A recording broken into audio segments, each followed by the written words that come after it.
Okay, so in this topic, I will talk about the half-range expansion. Okay, so bago tayo pumunta sa mga formulas na gagamitin natin for this topic, no, i-differentiate ko muna ano ba yung pinagkaiba ng Fourier series sa half-range expansion. Para lang may idea tayo. Okay? Actually, ang half-range expansion is a lot like similar sa Fourier series. Pero the only, there are actually two main difference. No? Isulat natin. Fourier series and this column is for half-range expansion. Half-range expansion. Okay? So, first, main difference nilang dalawa. Kung mapapansin nyo, or kung maaalala nyo, Fourier series, yung mga given function dun is in full period. Okay? Full period. Okay? So, kung yung function ko is may period na 2π, makikita nyo dun normally yung domain nung given function is from 0 to 2π, or from negative π to positive π, or from, I don't know, siguro from 2π to 4π, and so on and so forth. Basta full period. Sa half-range expansion, with the word half-range, half period lang yung mga given function dito. Half period lang. So, kung yung given function ko is may full period na 2π, normally, sa domain ng given function sa half-range expansion is from negative π to 0 lang. Okay? From 0 to π, or from π to 2π. Okay? Half lang. Okay, so ibig sabihin ba nun, hindi na natin sila pwedeng i-represent into a sine and cosine series? Okay, pwede naman. Yung pang second main difference nilang dalawa. Sa Fourier series, yung given function dito na nasa full period, kaya nating i-represent sila both summations, okay, summations of cosines and sines. Magkakasama sila dun sa series. Cosines and sines.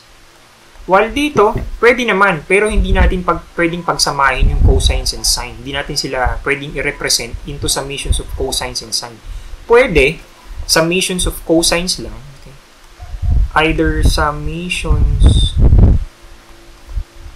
of cosines lang, cosines only. Okay.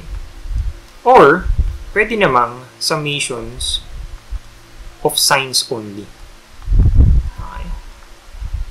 Actually, ang tawag sa series na puro summations of cosines only, ang tawag dito is, lagay ko na lang dito, is even, let me change the color para ma-distinguish nyo.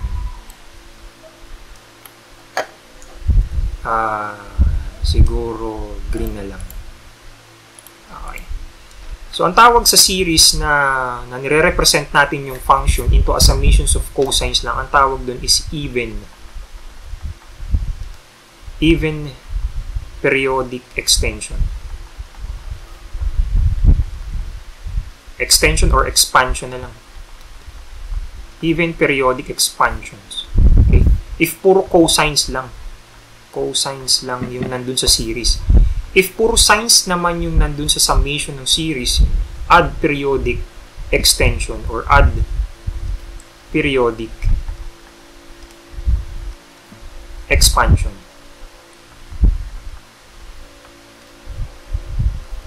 Puro sines lang yung makikita natin dun sa series.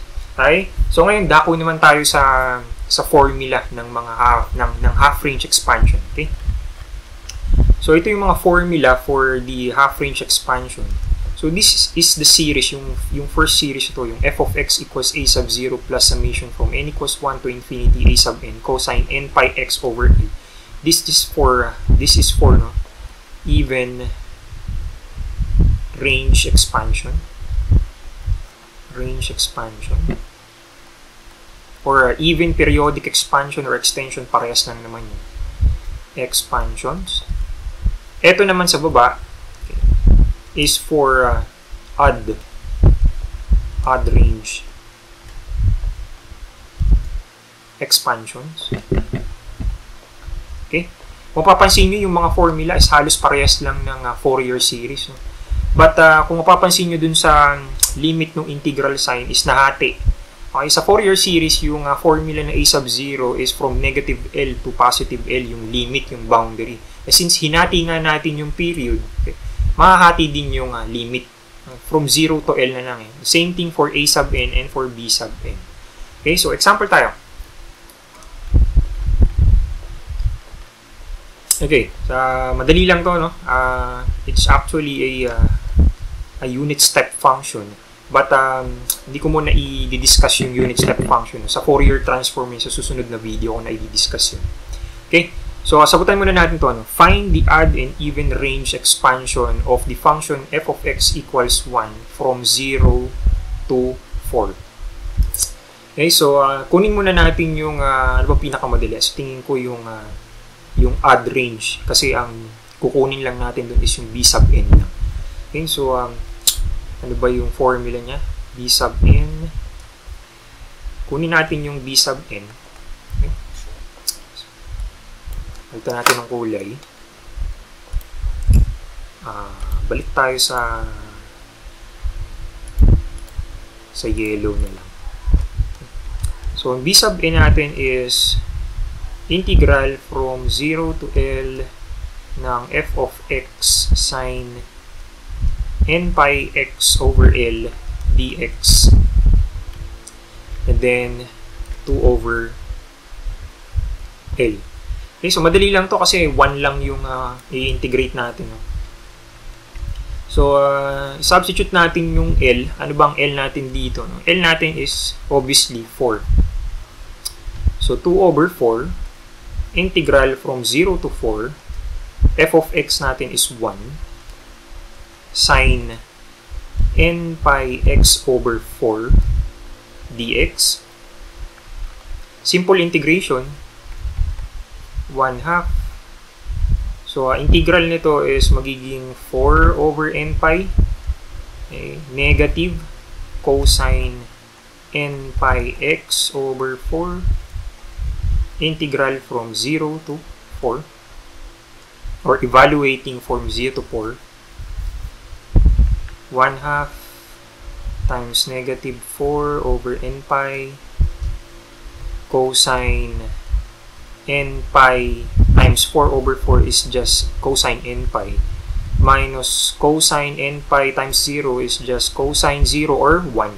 Pero ilagay ko na muna dito, cosine 0. So ito is magiging 1. So negative 2 over n pi cosine n pi minus 1. So, ito yung Bn coefficient natin. So, ang odd range expansion natin for this particular example is f of x equals summation from n equals 1 to infinity b sub n negative 2 over n pi cosine n pi. I think na-discuss ko na sa Fourier series yung sa previous video na. Yung cosine n pi is just equal to negative 1 raised to n. Okay. So, either cosine n pi minus 1 or either negative 1 raised to n minus 1. Bahala kayo. Okay lang naman sa akin. So, ilagay na lang muna natin dito yung cosine n pi minus 1.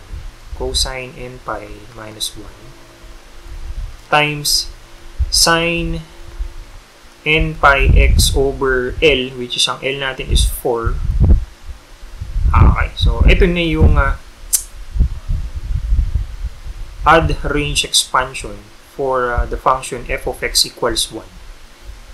Okay, odd range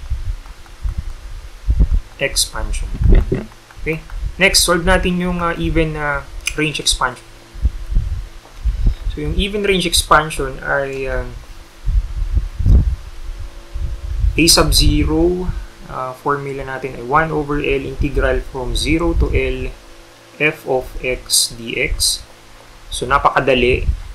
1 over 4 integral from 0 to 4 ng 1 dx, which is 1 over 4 x evaluating from 0 to 4, 1 over 4 times 4, which is 1. Okay, for a sub n ay 2 over 4, 2 over L 0 to 4, 1 cosine n pi x over 4 dx. So, 1/2 magiging 4 over n pi. Paki-recall kung paano mag-integrate ng simple trigonometric function na may argument sa loob.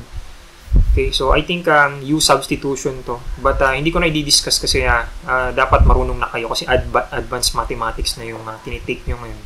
So, dapat marunong na kayo ng basics ng integration. Okay, so may matitirang 2 sa taas. Tapos ito ay magiging sine n pi x over 4 evaluated from 0 to 4. So, 2 over n pi. So, ano ba mangyayari dito? Sine, may 4 lalagay ko sa x. Makakancel yung 4 sa denominator. Magiging sine n pi. Oops, magiging 0 to. Minus, sine ng 0 is just a 0. Okay, so, ito ay magiging 0. Sine n pi is 0. Nasabi ko na rin yung identity sa Fourier series video. Okay, so ang sagot pala dito ay 0. Okay, so sayang lang yung effort natin na mag-solve, di ba? Kasi 0 lang pala yung sagot. Okay, 0. So ang sagot pala natin sa napaka-strange ng sagot natin sa even range expansion is just 1 lang. Kasi wala naman tayong ilalagay dun sa summation from n equals 1 to infinity ng a sub n kasi 0 naman yung a sub n. So, ito yung even range expansion na hindi naman talaga dapat tawagin na expansion kasi it's just only one term, yung 1 lang. But anyways, ito yung sagot natin for even range expansion. Okay, so sobrang dali lang, no? Actually, mas madali itong isolve kaysa sa Fourier series, no? Depende pa rin sa problem. Kung yung problem tinatanong is hanapin yung dalawang range, yung even tsaka odd, mahaba. Pero kung ang tinatanong either yung odd or even, mas madali. Compare mo sa Fourier series na kailangan mong kunin yung tatlong coefficient na a sub n, a sub 0, tsaka yung b sub n. Okay? So, yun lang yung topic natin. Sobrang dali. I hope walang magkamali dito.